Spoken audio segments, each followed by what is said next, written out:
ஏய் அரளி கொட்டனே. ஏப்ப என்ன அரளிக்காயை தட்டிக்கிட்டு இருக்கீங்க? என்ன அப்ப பிரச்சனை? என் மகளுக்கு உடம்பு சரியில்லாமல் ஒரு 4-5 வருஷமா ஆஸ்பத்திரி செலவு செஞ்சுட்டேன்.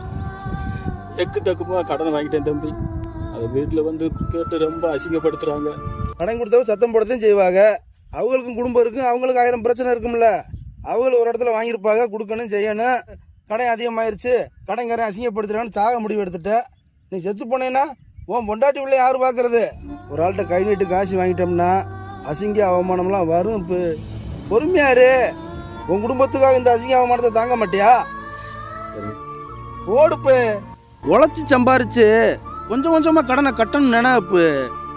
சாவு மேலே வைக்கிற நம்பிக்கைய ஓ மேலே வையப்பு. நல்லா இருப்ப.